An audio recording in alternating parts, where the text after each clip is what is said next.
Hey folks, David Stewart here. Hope you guys are having a great day. Welcome to the Creative Mind. Actually, that was a fun little one because we actually had something break in the middle of that. And I'm not sure what. I'm not sure if something on my guitar broke or if my cable went bad. I can actually probably test that real quick.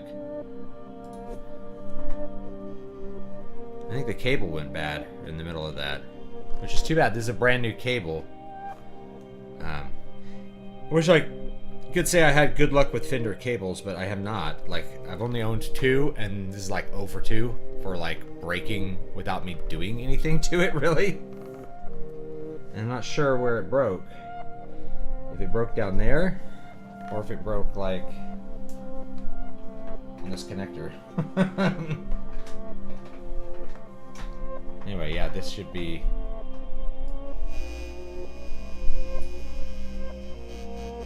Well, there it is.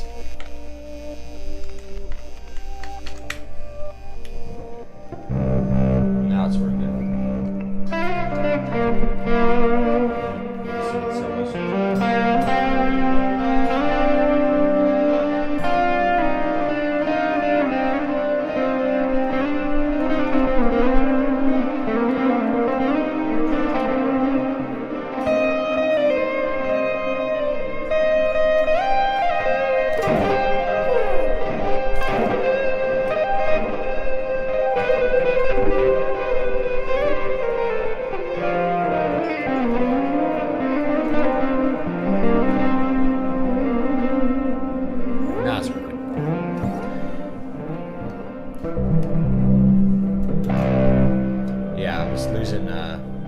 Losing sound there.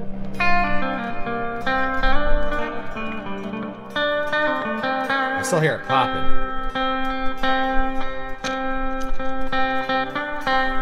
I think it's in the board. I think it's where it goes into the pedal. Oh well. See, that kind of stuff happens when you play live. All right. So when you play live stuff happens. This happened on Friday too. I had another problem where like my software was switching I had set up a bunch of transposition because I was playing like in a different key. Like this is a weird down-tuned tuning on this guitar. So, you know, I could set the keyboard up to do all the transposition automatically. So I could just kind of, this guitar's in B flat. So I put everything in B flat and it's like, now I forgot that. Now we're in E flat. I'm like, okay. I'm having to transpose a fifth on the fly. It gets a little weird, you know? And a little bit difficult, so. Yeah.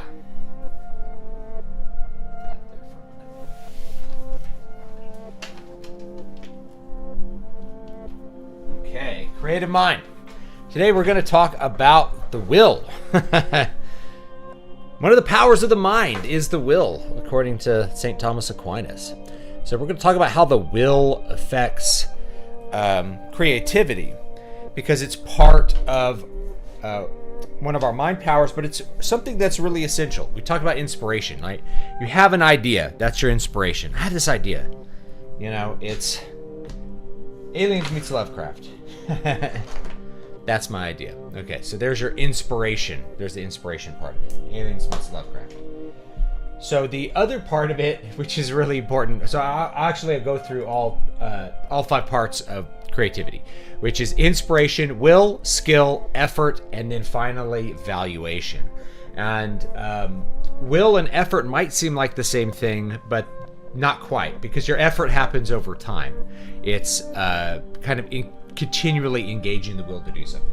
So, you know, what is the will in this case? The will is the desire and the movement to do something. It's deciding to do something among a bunch of different choices. So you have an idea, you have a vision, an inspiration, Alien meets Lovecraft. Well, there's a bunch of decisions you have to make from there, right? Your intellect has had this inspiring idea, and now you have to make some decisions for how that idea is going to be realized. Okay, so there's a bunch of different options for this. Like when I get into it, and when I'm really thinking about how these things work. Let me get this down in here. So if you have an idea, yeah, like Aliens meets Lovecraft. Is it going to be a book? Well, I wrote that as a book. Is it going to be a movie? Okay, it could be a movie. Is it going to be like a piece of music? What's it going to be? So the will is saying I'm going to do something specific, and then you have to do it. Like you have to sit down and begin writing, begin planning, begin executing what your intellect has presented to you as a good thing. So the intellect informs the will, right? Your mind informs your will to do things, and your will is going to be a choice among possible options. If you think about someone like me, I have a lot of options for what creative projects I'm going to do. So there's always more ideas floating around than there is time to actually execute those ideas. So if you're wondering, hey, when's the flat earth story coming out? It's like, well, maybe never, because its time may have passed, with the changing of the guard in politics and things like that. It just may be past. But why didn't I work on it is because I decided that other things were more important. So creativity is not just an act of the mind. It's not just an act of the will. It's how these things interact. So I like to think of the first two steps as the interaction between the powers of the mind, right? The intellect informs the will. So the inspiration happens with the intellect. It conceives of something as good, as this is a good idea, and it's cool, and I like it. And then the will is going to do it. So part of will for me is establishing a process and establishing habits that are going to deliver the product further on down the line, right? The effort is what happens over time. It's what makes it exist. It's the work being done. But the will is deciding every day that work is something that you're going to do. So one of the things that you can do for that, I think this other thing stopped. There we go. All right. If you're wanting to be a creative individual, I talk about this a lot in the creative manual, which everybody can get on Patreon. Okay?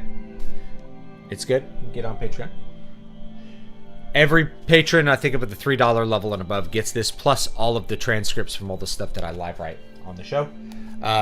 It's all about work habits. The better you are at establishing work habits, the more successful you're going to be at actually achieving what you want to creatively. And establishing work habits requires will. It requires the will in a temporal moment and then repeating that. So you have an idea, you've decided it's good, you're going to will to do it. Maybe it's writing a book. You're going to sit down and you're going to open up the word processor and you're going to attempt to write the book. Then the next day, you're going to choose to do the same thing among available options, right? You're choosing among options because you could always choose not to do it. So every day, your will has to become engaged in whatever you're going to do. And like I said, these 5 elements, they interact with each other because every day when you are choosing to do it, there's some effort that happens once you choose to do it. You have to, there's work that happens on the page. And then you're valuing that work. You're looking at it and going, is this worth my time? Is this achieving the source of the inspiration? Is it actually directed towards the good that I conceived of in the first step, the cool thing that I thought up? And maybe it's not, which means you have to change what you're doing. You have to change your process. You have to change your style. There's something that you need to change in order to get it closer to what you're imagining.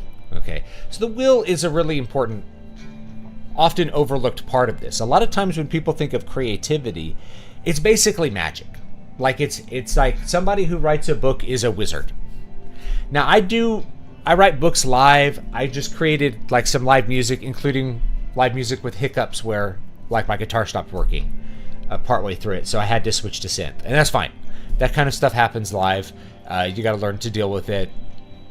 You know, it's part of the fun to me of doing, weird stuff live, like this or anything else, classical guitar stuff. You break a nail live, are you going to quit playing? You got to figure out how to refinger everything sometimes. But yeah, the will is very important. It's often overlooked. It's not magical. You don't just like magically wake up one day and then a song comes out. That's not usually what happens. Some people have said in the chat, and I think it's probably a good excuse me, a good saying. Inspiration needs to find you working. That is to say, if you've established good work habits, when you get a great idea, you just bring that into the work habits you've already established. You don't have to stop and, with your will, make the effort of like altering your life in order to fulfill this creative goal. Your life is already set up to do the creative thing, and so it's really easy to choose it. You're just choosing, am I going to work on this or am I going to work on that? And sometimes I make those choices. Sometimes I make a choice to stop working on something and work on something different because the iron's hotter on something different, or I feel like the other idea is more temporally relevant. You know, like it's a story that would be hotter this month, so I'm going to work on that story or whatever it's going to be. But I haven't really changed my work habits that much. I've always got pretty much the same routine every day for how I work. It's disrupted sometimes, but the great thing about a routine is the better established it is, the more it can be disrupted and then get back. If you've only been trying to sit down and write or practice or something for a week and something happens and you miss a day or two, it's harder to get back on that train and keep going. Kind of like making a habit of going to the gym. If you miss the gym a couple days because you're sick, it's easy for that next day to just not go. Like the hardest day is the first one back, that kind of thing. So establishing those habits is really good, and that's just an exercise of will over time. And the more you exercise your will over time to do that, the easier it gets to do, because it becomes part of your daily routine, part of your process. And in fact, I've learned from my experience, I've habituated my work so much to the point that if I try to go to sleep without doing something, without progressing some goal, I won't be able to sleep. I'll feel like I have failed for the day, and I'll have to get up and do something. So, yes, I'll lose sleep sometimes in order to get work done, because I actually would lose the sleep anyway. People who are able to just say like, oh, I'm going to skip the gym and sleep because, you know, this YouTube coach told me that sleep is more important than lifting weights. It's like, yeah, but the problem with that is that unless you have a really strong will, you're going to turn that into a habit of not going to the gym and being lazy and going to sleep. Yeah, sleep is good for you, but you also need to have the drive to actually do something. And that's the same thing with, I think, creativity as well. Is it's really easy to give ourselves a pass on practice. Like, well, I don't need to practice today. I'm tired. You know, the sleep is going to be more important than the practice. Sometimes I can make that decision, and I used to make that decision in college where it's like, I have a test. It's actually more important that I sleep and that my brain is going to function tomorrow than it is for me to like work on measure 30 through 34 of this piece that's really bad right now. You just make that decision, right? You choose what you're going to do, and you're able to sleep. But for me now, like if I don't have tests coming up, right? I don't have to think like that. Rather, if I haven't done something to progress, then it becomes a real problem for me to sleep. So my will, it's easy. Like it becomes easier. It's like a muscle you flex. You exercise it, it gets stronger. You get better at doing it over time. So it's really important to, as much as possible, habituate your work. There's so many people who say other things, and I even provide alternatives in Keys to Prolific Creativity. I even provide alternatives to that model for people who are like, well, you know, I'm busy all year long and I can never write. It's like, okay, I can understand that. I don't actually believe it, because I have been busier than most of the people who say I'm too busy to do something. When they actually sit down and think about all the things they're doing in a day, they're doing a lot less than I am. They just are. They're like, it's not to like pump me up, but I've had people, it's like, I can't practice. It's like band director chops, right? Sound engraver might know this, but like band director chops, what ends up happening is as musicians become teachers, they stop practicing because they don't have gigs that are popping up all the time where they have to perform. And instead, they just kind of fall into the rat race. They work and then they go home and they sleep. And I've met so many band directors that are like, I don't have time to practice. It's like, well, are you working like 14 hours a day? Some of them are, but most of them are like, we're working the same hours as me, but I was doing so much more of those hours. And the reason was because I just chose to. Like, I exercised my will to do it. I thought it would be good to write books, and so I did. I made sure that I was sitting down to write the books. I gave up lots of things to do all the creative work that I've been doing. I don't watch TV, right? So this is always a thing. Hey, have you seen this new show? Probably not, you know? The only newer show I've watched is like Dan, a 20-minute anime, and I watch one episode a week. Right? So while I consider gaming a leisure activity, I don't consider TV a leisure activity. That's purely like passive entertainment. That left. That just like left. That got booted out of my time, got booted out of my schedule, and it never really returned. And anytime I try to go back and watch passive entertainment, I get really bored. I want to stop watching it and read a book. Because books are way less boring to me. I'm active in the book. So it's just a much more, I don't know, it's a better use of my time, I always feel like. And people get upset when I'm like, I'm not going to watch 100 hours worth of Game of Thrones. It's a waste of my time. Oh, well, maybe reading your books is a waste of my time. Maybe. Yeah, maybe it is, right? Depends on how you do it. But chances are the people saying that they don't have time to read have plenty of time to watch TV. They just don't really like reading. It's not, it's not a format that they like. That's okay. You can watch TV. Gene Wolfe said, if you really want to write a book and only have an hour in the morning before work, you will finish the book just as fast as if you had all day to write. Now, this is an interesting thing. Now, I've live streamed, on Fridays I live stream. I do the live write. In 2 hours, I'll write 3,500 words.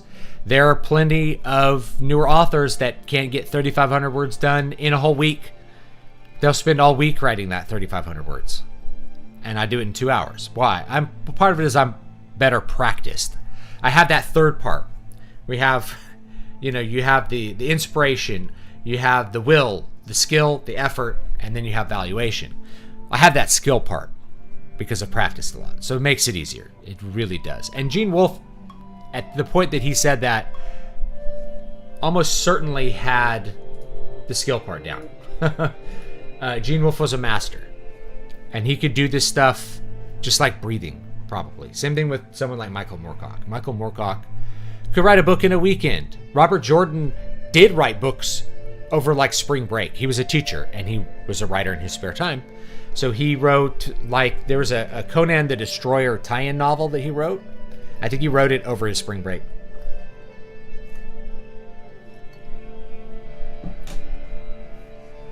I got to start Dan. I'm trying to get back to anime in general. To me, I'm not trying to get into anime or out of anime. I don't look at anime as a thing that I need to be in or out of. Is there good things there? That's the question. I think Dan is a really, really cool show. I think it's one of the best anime I've seen in years. It's really creative. The manga that it's drawn from is really creative with it as well. It has great art. So the visual style is just really good. It has a great cast of characters. They used kind of twisted archetypes. They used a bunch of archetypes that you wouldn't normally see in like an adventure manga or an adventure anime story, and threw them together and made something cool out of them. You have a Gyaru. That's something that you're going to see in like doujins, like porn doujins, hentai. There's a lot of Gyaru stuff. If you don't know what a Gyaru is, it's just like a style in Japan that's kind of American. That's a dumb way to put it, but it's like, imagine like an American Valley Girl. It's a weird abstraction of culture, of American culture.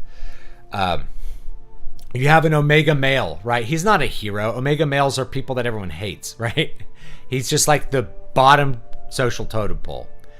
and he literally loses his genitals to a ghost, and they have to get the genitals back from a ghost. It seems really silly, but like the setup works really well. Yeah, they have to team up and fight ghosts, and then you have like the horny grandma. It's like we're gonna have a grandma. Basically, the Obi-Wan Kenobi character is a horny grandma, right? So they took a lot of the archetypes and just kind of did a little turn, did a little twist on them and put them together. And it just has a great piece of visual style. I like the music for the anime as well. Yeah, it's American white girl face. That's a good way of putting it. It's how they view like Californians. They think of them as Americans, but we would look at it and be like, oh, that looks like a weird caricature of like Pasadena or Malibu, kind of upper LA, North LA kind of look. That's how I think about it, right? Like they get put on fake tans and stuff, and they wear jeans and like cut off jean shorts and things like that. So that's Momo. She's a great character. People love her. She has like psychic powers, and then what's the kid's name? This otaku kid. He's his name just fell out of my mind, but he ends up with like some ghost powers, and it's cool. So yeah. Albert says, one of the most productive writing periods for me outside of NaNoWriMo was being stuck on deployment. If I had free time, I was hanging out in the shop with my laptop writing. Yeah. You find ways to do that, right? And that's a good example because there's plenty of guys on deployment. They're like, I can't do anything. I'm deployed. I knew guys who got like High Warlord in World of Warcraft on deployment. Like that seems insane, but it's like because of whatever their MO was, they were like, I was sitting around most of the time. I was sitting around so much and then I had like free internet at base. So yeah, the ping was like 500, but it didn't matter. I just queue up for Battlegrounds and just do that in my free time. Just do Battlegrounds and stuff, I mean, that seems insane, but I knew people who played WoW on deployment. Yeah. Dan's great. Gives me hope that Studio actually will be able to do Ghost in the Shell adaptation they're doing in 2026. The original Ghost in the Shell animation is amazing, Soundograver says, busyness is the best excuse my students give me. I practice between lessons on pieces I may never perform. I just want to know I could play it. Yeah, it's perfect. So yeah, that's the other thing too is I found ways, like when I was in high school, to do my homework before I left school. I did homework in passing periods. I wanted all that stuff out of the way because when I got home, I wanted to have time to myself. I wanted to play games or like practice, And I practiced a lot. So you got to find ways to practice. You always say busyness. And I think balancing a human life includes leisure. Leisure is important, but I don't view leisure as purely something like watching TV or sitting around relaxing. That could border on sloth, because leisure is not sloth. In the classical view, leisure would be you go to the Roman Forum and you debate philosophy. That's a leisure activity. That's what you do. You go to the gym. Going to the gym is a leisure activity. So all of these things you should view as like they're your right. You have a right to leisure. And you're going to collect that right by exercising your body and mind in your free time. And that's satisfying and that's invigorating and that's what makes you better. And that includes being creative, right? So making art is a leisure activity in the classical sense. We shouldn't be willing to give that up. To say I'm too busy to do critical leisure activities. I'm too busy to make art. That's basically saying like you're a slave. Right, you'd basically just be admitting to being like a low class slave in the Roman system. What do you mean you don't have time for leisure? As a Roman, it's your right to leisure. Leisure is your right as a Roman. So you need to look at it like that. No. Coming home and doing my work is my right. I work to do this. I work to do my avocation. My calling. I don't work to like come home and watch Game of Thrones. I think we get habituated into like mindlessness in our culture. People will talk about wasting time on Twitter, but Twitter's a leisure activity. Twitter's all about debate and dunking. Like, it's a leisure activity. It fits into the leisure activity category, as far as I'm concerned. Things that are really a waste are probably watching TikTok, because it's just mind rot. Watching TV, it's mind rot. It just doesn't do anything for you. That's the equivalent of going to the circus. Going to the chariot race. Going to the chariot race is not leisure. That's entertainment for the masses. That's not what a patrician does. I mean, a patrician might go, but a patrician doesn't view that as like his purpose for working. His purpose for working is to engage in philosophy and make Rome great. I think that's why Trump is president. Like, Trump could be, I think he said this. He's like, he could be out golfing. He owns golf courses. He could be spending time at his resorts, spending time with his grandkids. He doesn't have to do politics. He does it. He's doing it because he feels called to do it, that he thinks it's important, and that he's the one who can do it. And there's a lot of guys that are like that, I think. Vivek is rich. He doesn't need to do politics. Elon's rich. He doesn't need to do the Doge thing. He's doing it because that is a leisure activity for him. And Elon Musk, I think, he's like one of the top Diablo players in the world, while doing all this other stuff. It's like, with that, he does Diablo to relax. He does a more leisure activity to relax. He doesn't sit around and, I mean, I don't know what he does fully in his free time, but the point is, he's like exercising his mind and his will and his creativity in all directions. That's what we need to do. We need to view like it's our right to do leisure. It's our right to do art. And if we're not able to do that, that's a problem, right? That's something that's infringing on our basic humanity. If you don't have any time to make art, like that's a pretty brutal life. Sometimes that's the case, right? Because there's things that come up which are more important, right? Like if you have a sick family member, right? My whole family was sick a couple weeks ago, really sick. We were sick for like 2 weeks. I had kids with pneumonia. Like, my son was in the hospital a couple nights ago. Like, it was, it's been brutal. But I still made progress on lots of different things. Because those couple nights are wasted. And then I get to a night where that's not the case and everybody's okay. I'm like, well, I'm going to work. I know what I'm going to do here. You know? The only ongoing manga anime franchise I'm following is Made in Abyss. I haven't watched that one. The movie Jarhead pretty much said the same thing. When you're deployed, you're bored out of your mind most of the time, followed by the occasional frantic fight before long bouts of nothing. I should say waiting for inspiration to muse is for losers. Discipline is the true art. Yeah, that's the thing. And for most artists, like, they're not short on inspiration. And inspiration gets more intense as you go. You get more ideas. So one of the dumbest things that people can say about writing in particular is like, you can't write quickly and write well. No, the opposite is true. The more you write, the faster you write, and the better it gets. That's like saying you can't play fast and play well, right? When you're sitting there and like you're looking at Yngwie Malmsteen, you're like, you can't play fast and play well. It's like, I'm looking at Yngwie Malmsteen playing fast and playing well, right?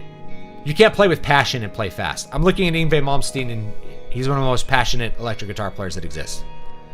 Like, his expression is insane, right? It's amazing.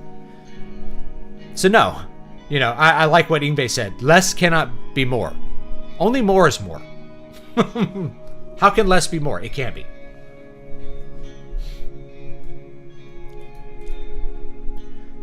It's hard for me to sit down and watch a movie or TV show without doing something like drawing. Yeah, that's another thing too, is like, if I want informational content, I'll put that up while I'm doing a mindless task. TV is something that I watch while I'm at the gym, while I'm working out. TV is something I watch, or anything. Watching podcasts or something, or listening to podcasts. Well, I'm doing dishes. My wife is kind of the same way. She makes it a point to like watch shows while she's doing other tasks, like doing the dishes and doing things like that. So, she's able to watch a lot more shows that way. You just kind of cram it in the margins. And I actually got her a gift to that end. I got her a pair of AirPods. I've gotten her 2 pair now because she lost one, and then we found it, so now we have 2. So I got her these because I'm like, this way you can watch more media because you'll have them with your phone. So you're always saying, I wish I had time to watch shows. Like, well, let's fix that right now. We'll give you these, and then I'll get you a subscription to HBO to watch whatever shows you want on that. And that's, my wife doesn't like YouTube. She has totally different kind of taste. She's not interested in like more esoteric discussions on YouTube and like how to pick locks and stuff like that, which is stuff that I like to watch. Like, let me try picking my lock. I'm gonna practice some lock picking. So that works for her. She gets it more in the margins.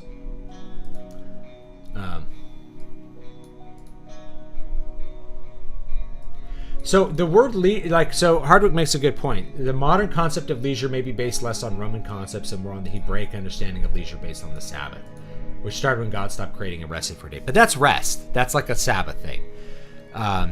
Versus leisure is, and the word leisure, like we inherit that from the Roman concept. It's doing a bunch of things that are, it's, the word school comes from it too. I'm trying to remember what the Latin word was, scholas or something. But that's where we get this concept of like doing a calling, an avocation, rather than merely working for money. But that Sabbath is really important, though. Like, if we think about, even the slaves had a Sabbath for the Israelites. So everybody got a day off. Everybody had a day to rest. And that was enforced. It was like, no, you can't cook on that day. You can't cook. You collect double manna on Saturday and you don't cook, you don't move, you don't do anything. Right? The slaves were always afforded 1/7 of their time to not work and to rest. So even the lowliest of the low had a Sabbath.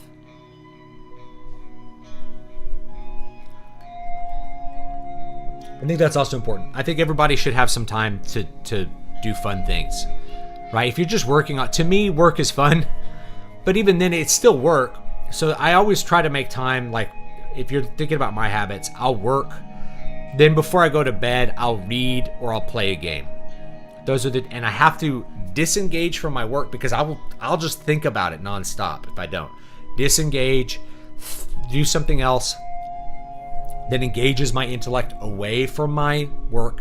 Then my mind slows down, my heart rate slows down, I'm able to go to sleep.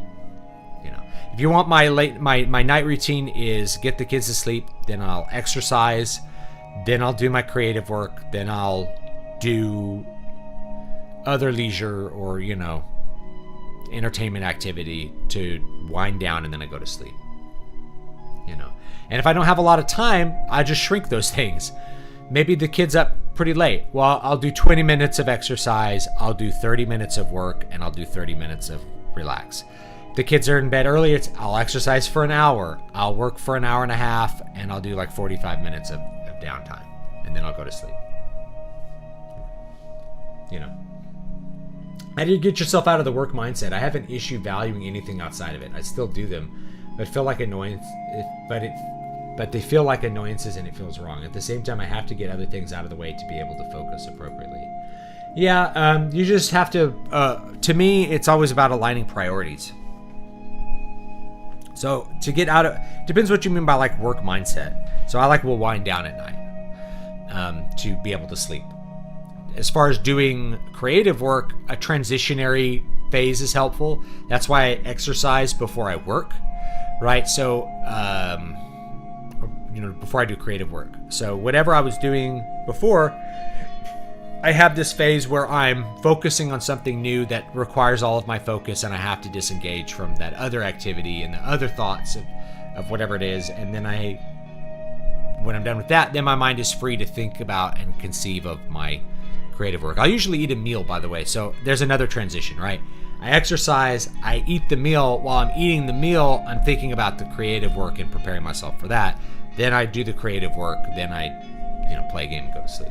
That works. What would you say is the line between going fast and being sloppy? Sometimes I find it difficult to tell in the moment. That's part of evaluation. You just go back and look. If it's bad, then maybe you were going too fast. But, chances are you weren't. Right? As far as musical performance is easy. If you're not playing the notes cleanly, then your tempo is too fast.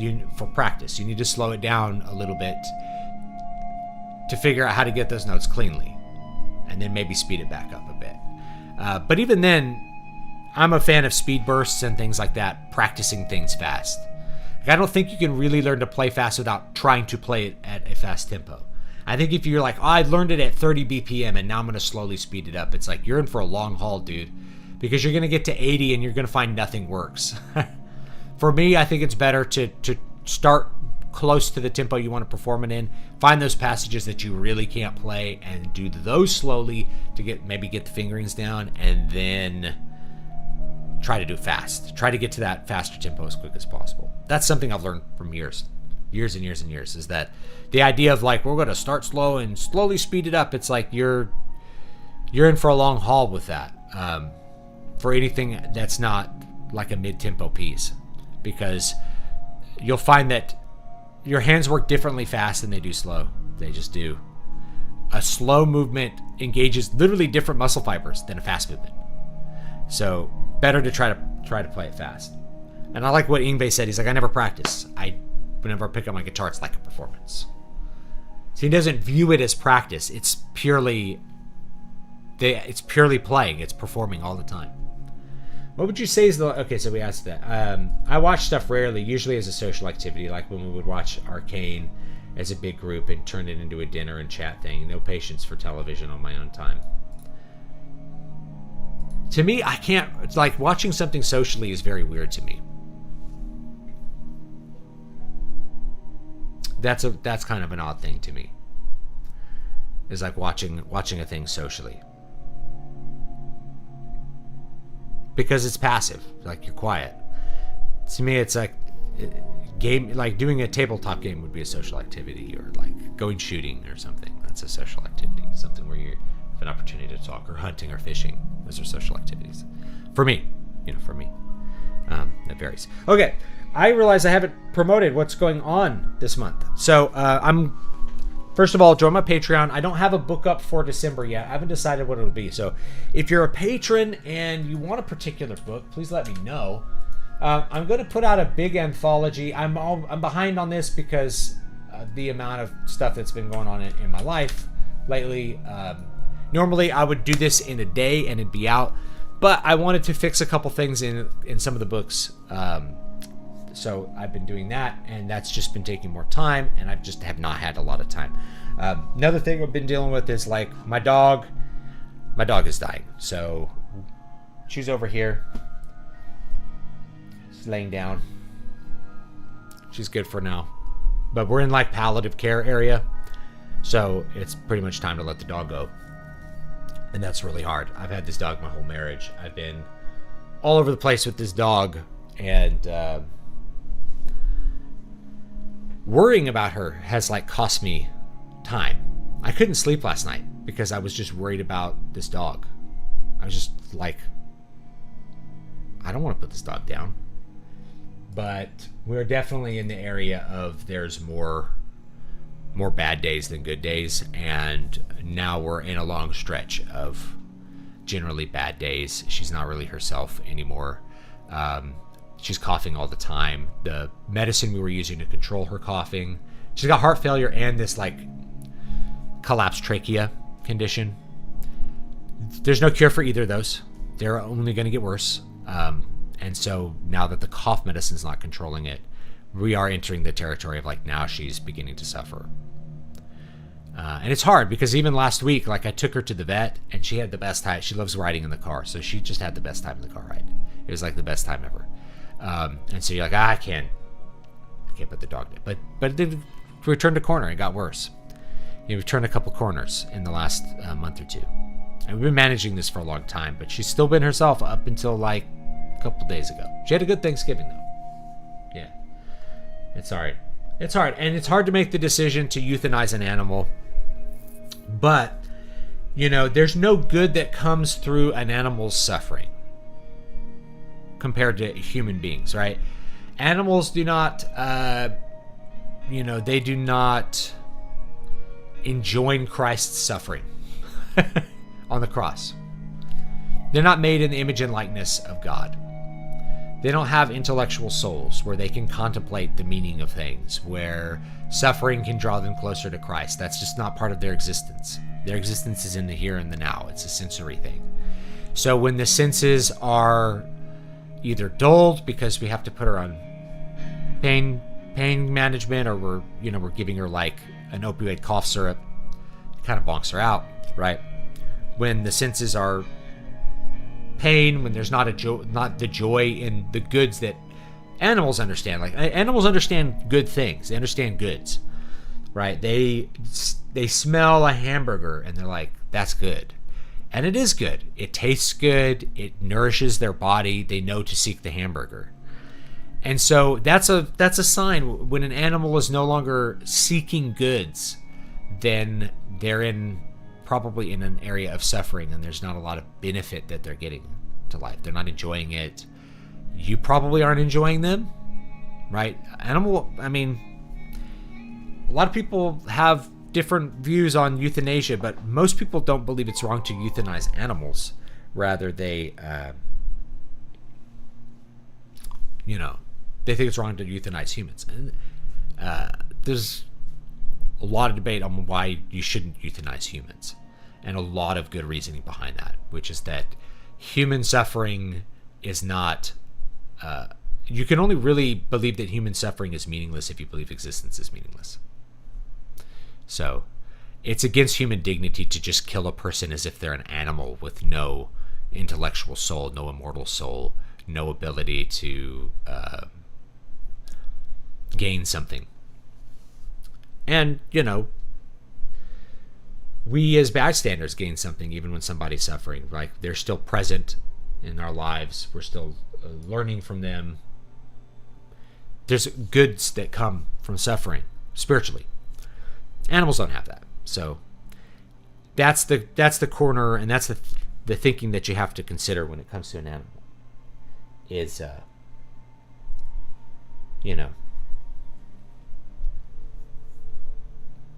when they're no longer able to see and seek the goods that animals understand, yeah, that's probably a bad thing. Canada's now proven it never stops at just terminally ill. Other countries in Europe have proven that too, right? There's people who get, the assisted suicide or even like just straight up euthanasia because they're depressed. Which is, so if we go to classic Catholic teaching, this would be no, like, because they're suffering emotionally, that's actually an opportunity for spiritual growth. That would never be a reason. Sadness would never be a reason to terminate somebody's life, right? In fact, there's never a reason to terminate a life early except in the execution of justice, or like in defense of your own life and things like that, right? Things that aren't murder. But we wouldn't just kill somebody because they are sad or because they're suffering. No, we should seek to alleviate their suffering. This, by the way, I'm just going to do a little, not a rant, but just an aside about something that I think is important to think about. Whenever somebody dies by suicide, there's a really predictable bunch of reactions that people have. And one of them is to post like suicide hotlines and to tell people that it's okay to get help and they need to talk to a therapist. There's almost never the consideration of how that person's life might have been improved so they would not have thought about doing that, right? There's not the regret part that's really important to us to manage our future decisions, where we go, oh, you know what? This person they weren't loved, or this person felt disconnected from other people, or they felt like their life was meaningless. How do how do we make life better for people so that they don't want to commit suicide? Because if we look at the rates, we see that like material wealth goes up, and so does suicide. Suicide goes up right along with it. So the idea that not enough pleasure causes people to die is it's clearly not true, right? We have rock stars and billionaires who commit suicide. So the goods that we seek in the world, right? There's more than just money and fame and the love of other people. There's other things to think about. But anyway, that's my point. It's like very often we don't stop and we think, how could we stop someone else from having this happen? Besides saying, well, just talk to a therapist. Therapists will fix it. Therapists can't fix your life. Therapists can prescribe medication, and that might help some people, right? But they can't make it so that like you're not bullied at school. They can't make it so that your parents love you. They can't make it so that your life is not miserable, right? Only you can do that. Not even only you, but you can help other people to do that, to not have that. Rarely is that ever thought of, like, how could we improve other people's life so that they don't need this, they don't need to feel this way. Anyway, that's my thought. People are so afraid of pain and suffering these days, they forget that it's a part of life. Yeah. Terminally ill people usually want to hold on. Depressed people want to go away. Well, terminally ill people, sometimes there's a whole genre of YouTube videos which is people dying of cancer. Now, if you are in a bad place or you are very sad, I do not recommend that you watch these videos. If you are in a place where you are emotionally and spiritually robust, I believe that these can offer a lot of perspective on not just terminally ill, but very ill people who know that they're going to die, and what they're thinking about. Because I see YouTube videos from people that they know that they're dying really soon, and they still have goals. They're like, I want to get these things done. People were, there was a gun YouTube channel where the guy recorded this video of him telling him he was dying, like months before. He's like, if you're watching this, I'm dead. And he apologized for dying. He's like, I thought we could continue in this format for a long time, and I'm really sorry we can't. Right? He wanted to keep working. He wanted to keep doing the things that he cared about. It wasn't like oh no, I'm terminally ill, I need to quit everything. It was more like, I still feel compelled to do the creative work. I still need to do the avocation, the calling. You find that terminally ill people, they're often still fighting. They're still like, let's try everything. Even when they're in great suffering, it's like, if there's a possibility, then let's take it. And when there's not, it's like, well, I'm going to need to get some things done before I die. And it's not just hang out and watch Game of Thrones. They're like motivated to do things in the world, to like exercise their will outside of themselves. We've been talking about the will.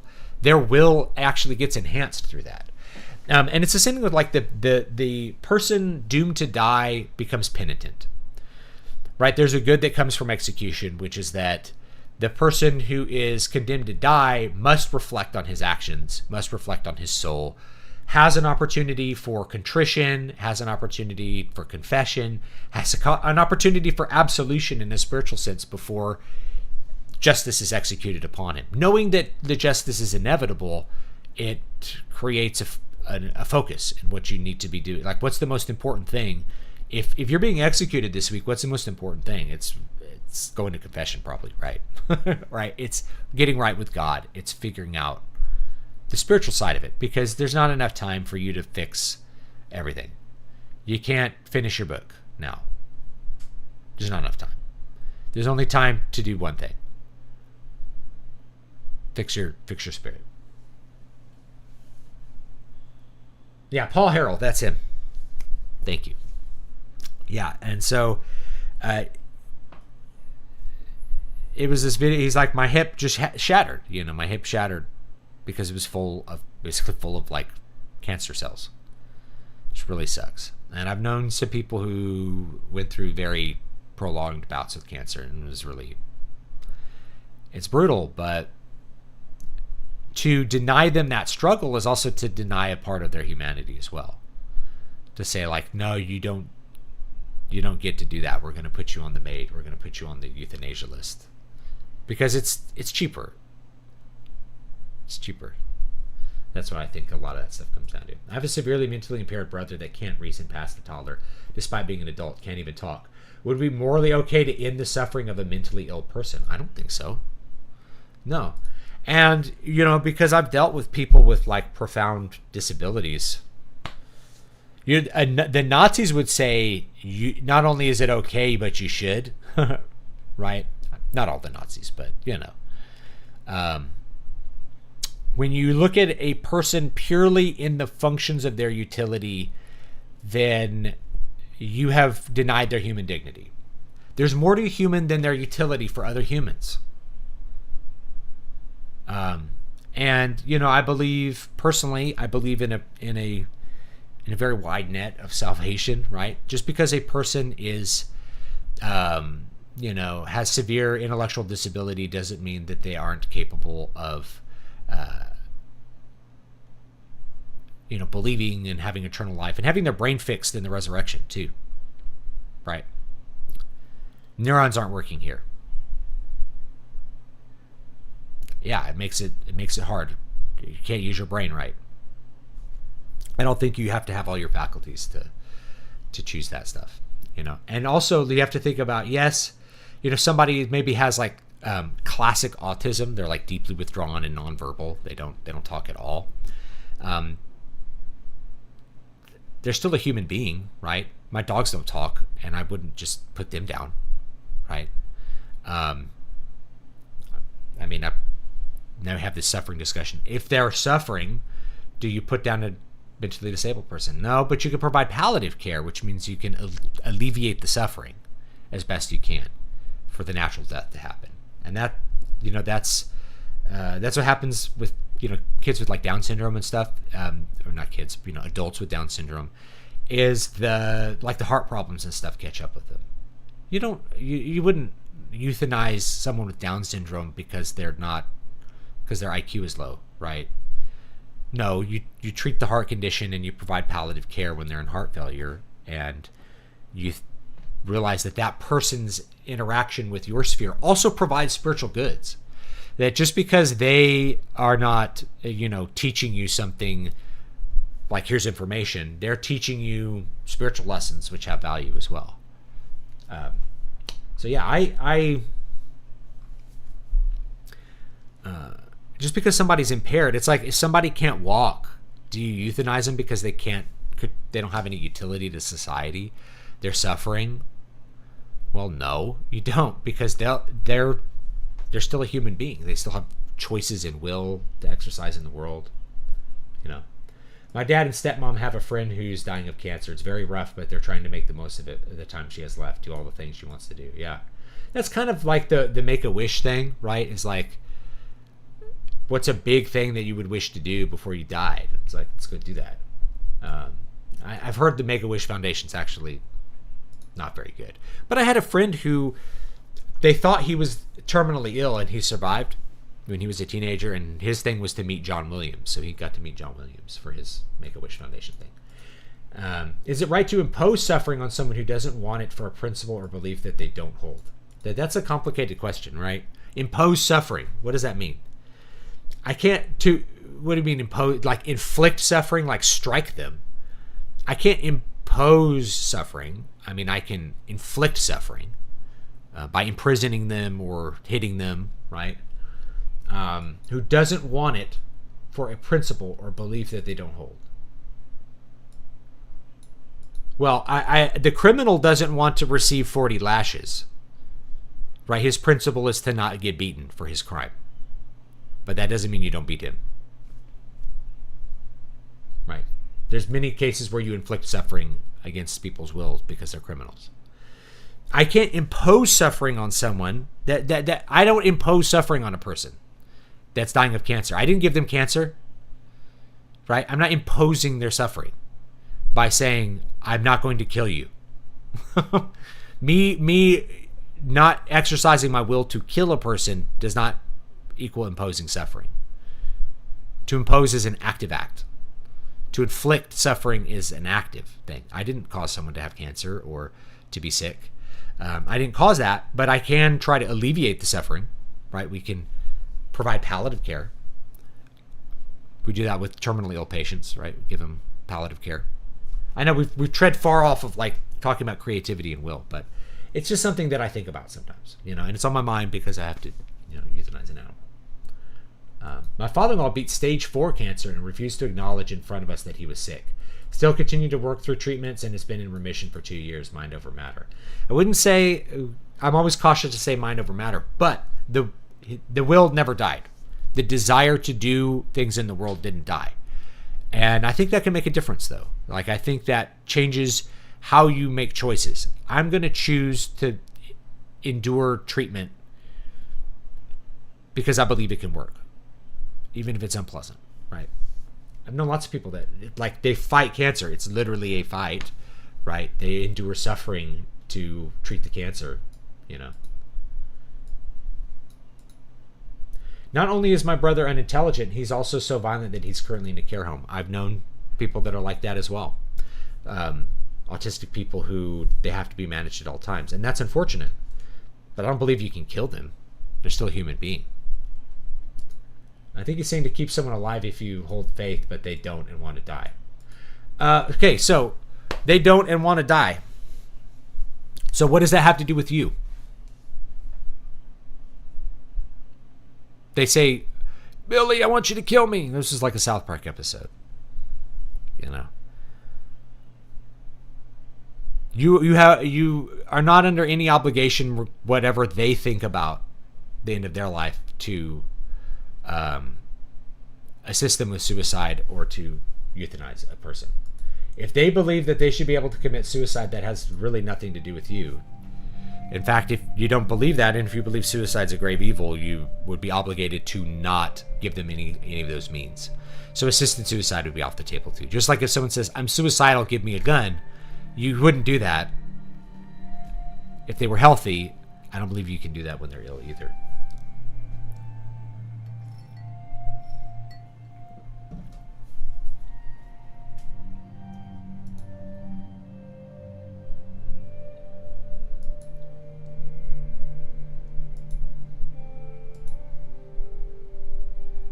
All right. Oh, this is what I was going to say. I didn't even promote what I wanted to talk about. I thought about designing the cover live. Maybe I'll do that Friday or I'll do it tomorrow or something, because I really need to wrap this up. I really need to wrap this stream up. I'm going to put out a big omnibus. I'm going to call it the Eternal Dream Christmas, I think. I pulled people on Twitter and they're like, yes, I would love another big, giant anthology. So I'm going to do another one of these for 2024. It'll be out in the next couple of days. So make sure you're on the mailing list, dvspress.com/list. It won't look like this, but it'll be Fantasy Christmas Spectacular 2024, or I think I'm going to call it like Eternal Dream Christmas 2024 is what I'm going to call it. I'm going to have all the Eternal Dream stuff in it thus far. So if you're a new reader, you can get caught up on the lore, you can get caught up on the stories. I think it's going to be 13 books. So I'm going to be pushing the limits of how many words I can cram in here. Hey, there's an ad. Thanks for the ad. I don't know if you guys can see this, or like it's just going to be bleached out. Like, this is very small. It's like 10-point font, 2 columns. The biggest cut that they had on Amazon, in fact, if I do the biggest cut, I think I can go up to 700 pages. It's going to push the limits. I wanted to do a hardback, but I don't think I'll be able to do a hardback. Let me see if I can actually find the document for you guys. Let's close off. Let's save this live set. What's today's date? 12/4/2024. Okay, there's our live performance. Save that. Let's take a look at, where is it? Christmas special. Okay, here it is. Oh yeah, you get Bright. I'm going to put Bright Children in there as like a value add. So that one's never been released before, and so you'll get that. So how many pages are we on? Like, it won't even display the pages properly. It says page 1 of 1. which is not correct. Page. So I think we're on. It says 267, and we have 4 books so far. So Bright Children. We have Bright Children, Crown of Sight, Sorcerer's Blood, and Water of Awakening. There's also going to be Garamesh and the Farmer, Alshafalda. Wait. Is Alshafalda in here? Oh, here's Alshafalda. Right. So there's 5 books in here so far. So then all 3 Moonsong books. So that'll be up to 13. We're going to be pushing the limits because I may have to make it this giant weird cut, like A4 cut. Because I can get it more than 500. 550 pages is the limit for 8.5 by 11 for hardbacks and stuff. So if I get past 550 pages after putting all the books in and formatting them, then we'll have to do a different cut. We'll have to do a different size page and do it that way. So that's what's going on for December. Please be on the mailing list. It'll have Sorcerer's Blood, Shadow and Smoke. It'll have Alshafalda. It'll have every Eternal Dream book that I've written so far that is published in some fashion. So there is a Moonsong 4, 5, and 6 are coming eventually, but I'm not going to put those out. I'm going to save those for like a real release. Same thing. King Leper won't be in this. Saving that for a real release in 2025. So that'll be good. And then it's just the first Bright Children book. Book 2 and 3 aren't out, so that it won't be in there. But if you want to get a copy of Bright Children, it'll be in that Christmas anthology. I haven't designed the cover. I could have Grok just make a cover. You know, Grok can make cool covers. Christmas Extravaganza Volume 1 and Volume 2. Yeah, if I had to split them into two books. At that point, what I might do, and this is a kind of future thinking, is do omnibus. Like once I feel like I've finished all the books, which I don't know if I ever will. I might die before I do that. Who knows? Then we can do like big omnibus, right? Like omnibus 1, 2, 3, and it'd be like big books on the shelf for everything. It should be pretty fun, I think. So that's what's going on. Make sure you're on the mailing list. In fact, I will just link it. DVXpress.com/list. Make sure you're on the Substack, because I'll have that, and I'll just be promoting it this this month.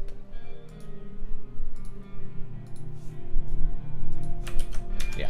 So I'll have an ebook version as well. It'll be $10. So for $10, you can get all the books that you don't have yet, which is probably a deal. That'll be a good deal for people to just get them all, or pay $20 and get like a big thing for your shelf.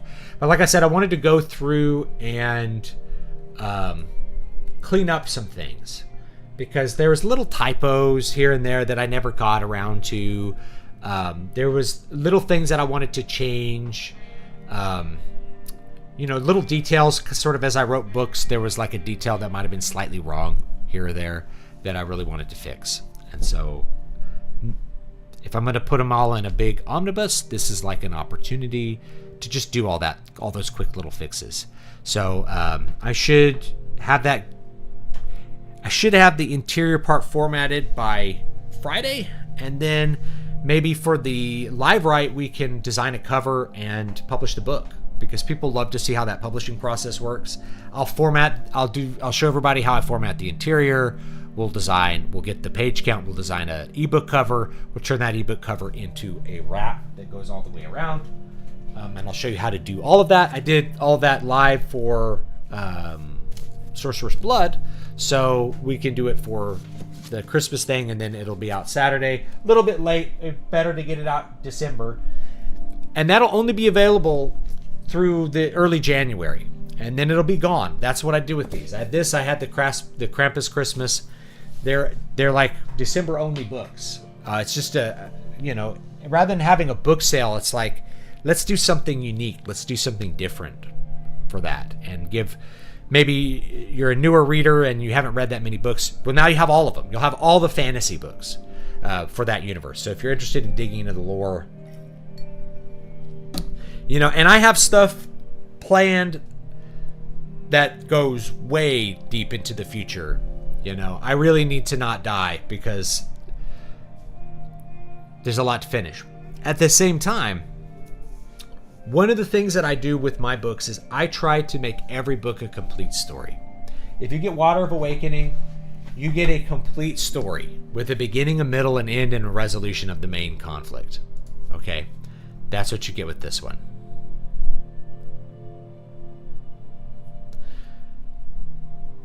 So if I die, the book still will stand alone. You're not waiting for, will Roland ever reach the Dark Tower? We don't have a lot of that. We have, conclusions. Even if there's, imperfect victories, we have conclusions to stories. And that's important. Yeah.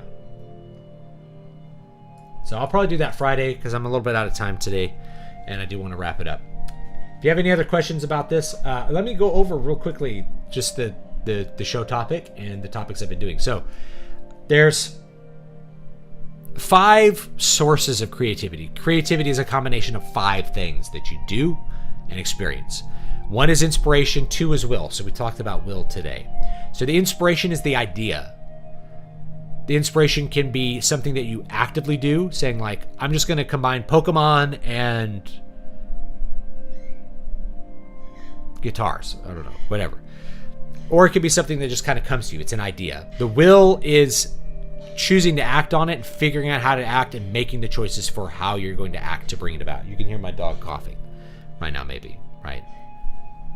Honey bun, you okay? We're going to get close to her. She'll get some more medicine. That'll help her in a minute. So that's the will. The third one is skill. This is knowing how to do the work, knowing how to do the creative work, knowing how to play the passage, knowing how to sculpt the statue.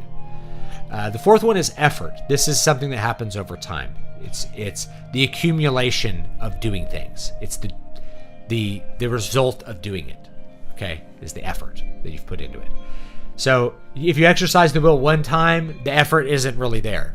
You have to exercise the will over and over again to have the effort come out. And then the fifth one is valuation, which is looking at it and seeing how it matches the idea, the inspiration. Deciding whether it's good or bad.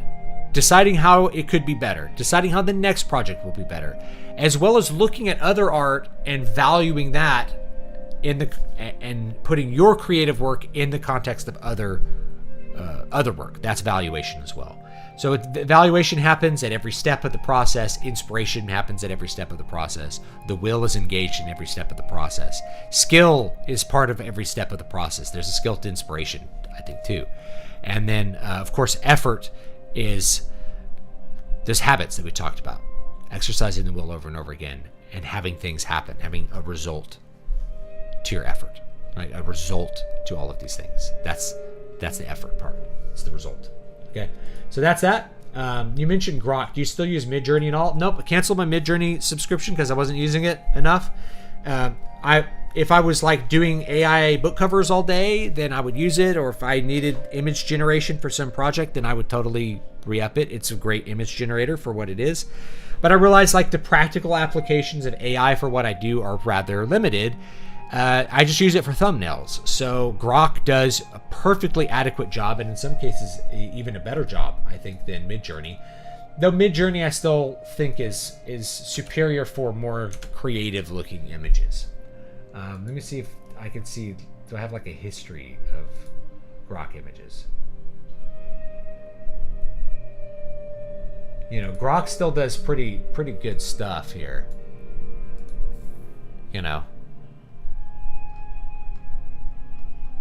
My daughter could still make her fantasy creatures in Grok. Right? This is all Grok. To me, this is in some ways it's better than Midjourney. The guitar, for one thing, has 6 strings. And the parts of a guitar on it. So the guitar is actually pretty good compared to Grok. Here's some more fantasy creatures we made. This looks really good. So if you're looking for inspiration, I think Grok works fine. You have to have the Twitter subscription to do it, though. Let's see if there's some other ones. Yeah, here we go. Look, so here we go. Look, we can have a fantasy cover right here. We just have to draw this put this into a book format. You know, you have like a dragon and like an elf girl. Like, this is really good.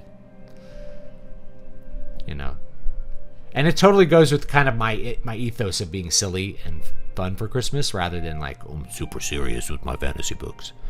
So yeah, I think Grok works pretty good. So there's a little sample of what you can do with Grok. Yeah, Grok is getting better all the time. Midjourney really plateaued last year. I mean, it plateaued before then, but it wasn't getting any better at what it was doing, and it was getting worse in some ways. It's getting more convoluted to use, and mainly I just can't justify the expense if I'm not doing anything other than generating thumbnails. It doesn't need to be that much better. I'm not overpainting with it. I'm not, if I was using it for like photo bashing and for sketch layering as an artist, probably Midjourney would be the better choice.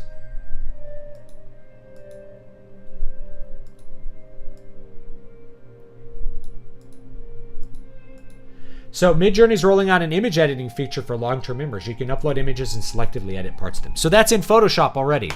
So Photoshop already put that in theirs, and because it's built into the Photoshop interface, it's like way more precise. It's not as good as Midjourney, but it's more precise. So we can look at some stuff like that in Photoshop. There's always a debate in the background because people don't like AI and they don't like AI art, and they have ethical questions about, how the art is trained. That's where people basically arrived at, is like that's the avenue of attack, is like it's trained on images that artists were paid for. They didn't get paid for their contribution to the software, and they should have been, but they probably wouldn't get paid much, right? They get paid like 25 cents on the Adobe stock. They get paid nothing on Adobe stock. It really sucks. But Adobe stock got everybody to put all their art and all their photos on Adobe stock, so Adobe could train their AI on the best quality image library in the world. A lot of people didn't see that coming, but that's what we got. That's what we got. Yeah, Photoshop AI features will be standard tools long term. And you have to think like, am I doing something wrong when I circle a part of my image and I say put sheep here, and it draws sheep onto it? I don't know, right? Because it was trained on things that people did get paid for, but they just didn't get paid much. They got paid like a quarter. Meanwhile, I'll never use their picture of a sheep because Photoshop will just draw a better picture in the context of my document. So I don't know. Yeah, do I have to pay an artist if I use their image to learn how to draw? How's that different? The difference is you're not a piece of software.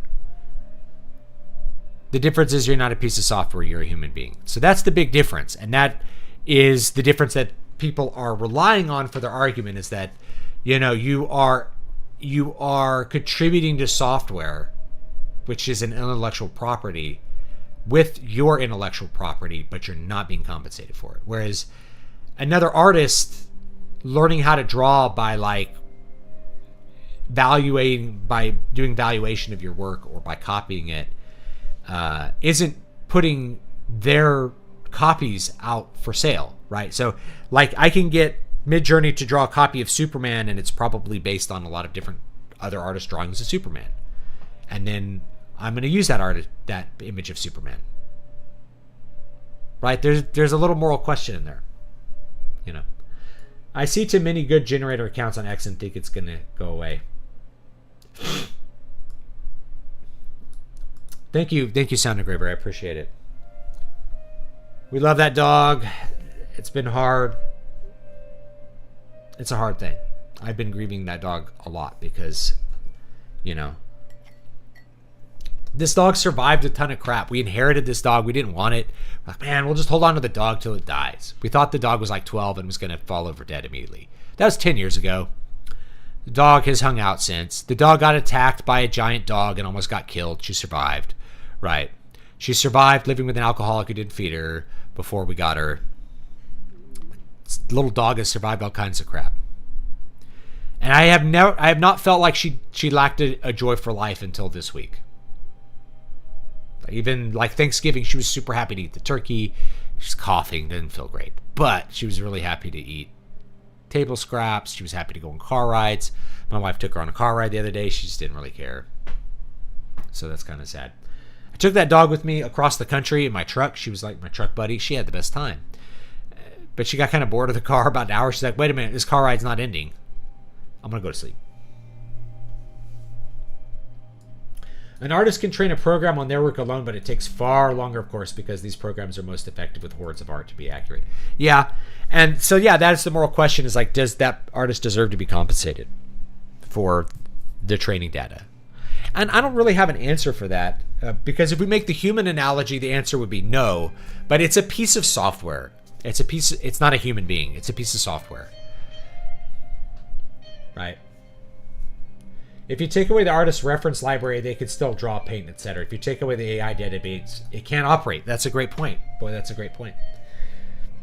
Right? It's dependent. It's really dependent on other artists to do it because it doesn't think and feel it can't be original.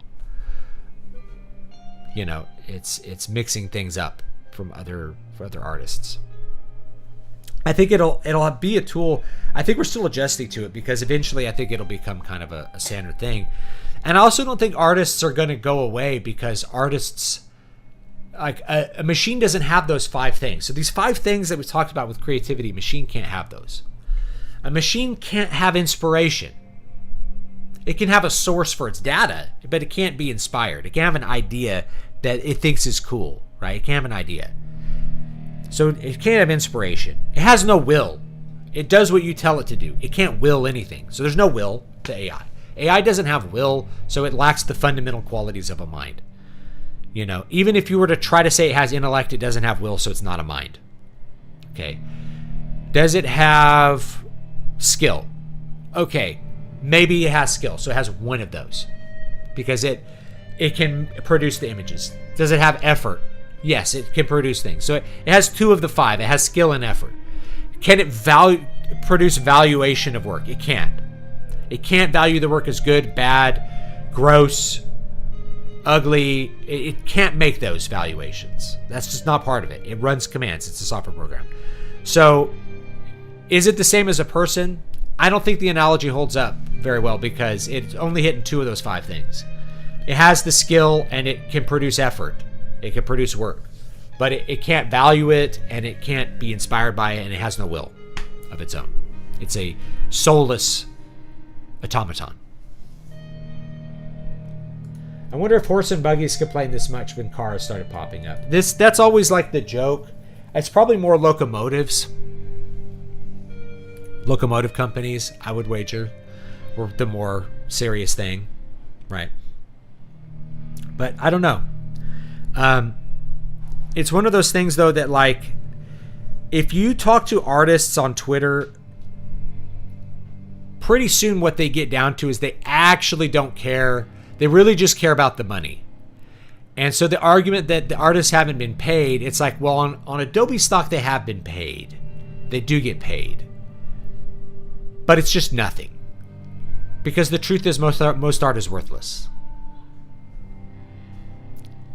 I hate to be the bringer of bad news, but most people are not willing to pay anything for art.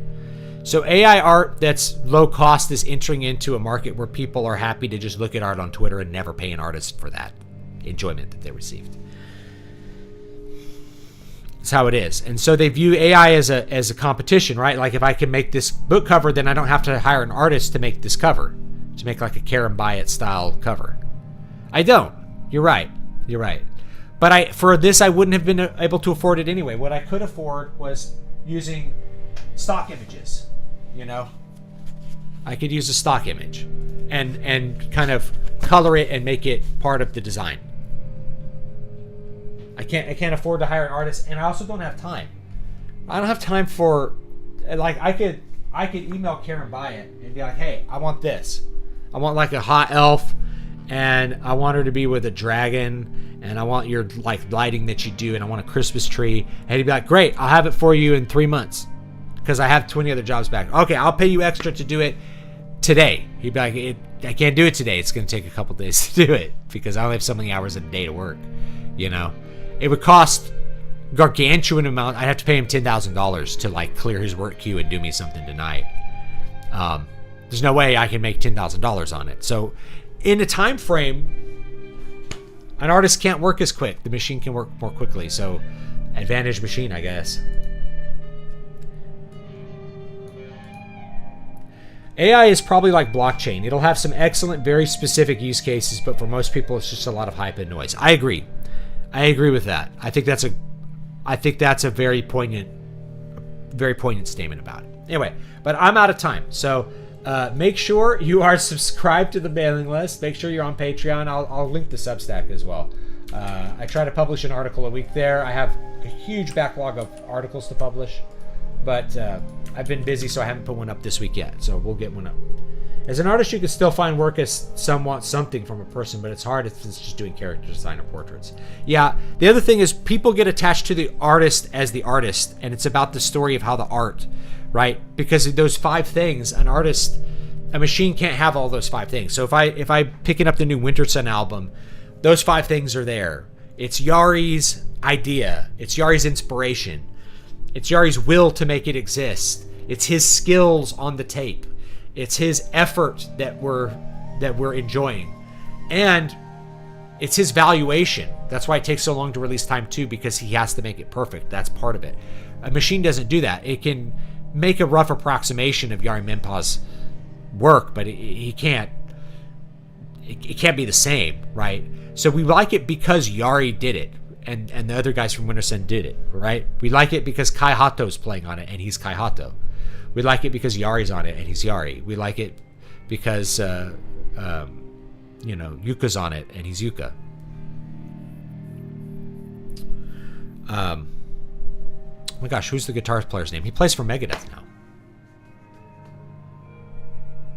So yeah, the guitar player from Winter Sun, he's in Megadeth now. Pretty cool.